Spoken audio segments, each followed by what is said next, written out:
ఒకప్పుడు దేవాలయాలపైన దాడులు, ఎక్కడికక్కడ గందరగోళం, దొంగతనాలు అన్నీ పోయినాయి. ఎవడన్నా చేస్తే ఇమ్మీడియట్గా పట్టుకోగలుగుతున్నాం. దానిపైన మనం గట్టిగా యాక్షన్ కూడా తీసుకునే పరిస్థితికి వచ్చాం. ఇప్పుడు వైకుంఠ ఏకాదశి పర్వదినం ఇంకా 10 రోజులు ఉంటుంది. హెవీ క్రౌడ్స్ కూడా ఉంటాయి. దీనిపైన మీరందరూ అప్రమత్తంగా ఉండాలి. పోలీస్ వ్యవస్థ అప్రమత్తంగా ఉండాలి. టీటీడీ కూడా ఇన్స్ట్రక్షన్స్ ఇస్తున్నాం. జీరో టాలరెన్స్, ఎక్కడ చిన్న ఇన్సిడెంట్ జరగడానికి వీలు లేదు. ఏ ఇన్సిడెంట్ జరిగినా చాలా ఫర్మ్గా కూడా ఉంటాం. అందరూ కూడా అప్రమత్తంగా ఉండాల్సిన అవసరం ఉంది. ఇంకో పక్క టెక్నాలజీని కూడా ఇప్పుడే నేను చూశాను. అన్ని దగ్గర ఈ సీసీటీవీ కెమెరాలు పెట్టారు. అక్కడి నుంచి ఇన్ఫర్మేషన్ కూడా తెప్పిస్తున్నారు.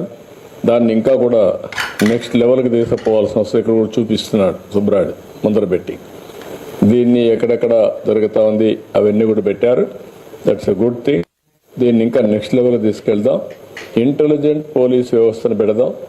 రౌడీ షీటర్స్ అందరిని ఇందులో పెట్టడం, ఎవరైనా ఇష్టానుసారంగా చేసి ఇక్కడి నుంచి కూడా మానిటర్ చేసి డైరెక్షన్స్ ఇచ్చే పరిస్థితి రావాలి.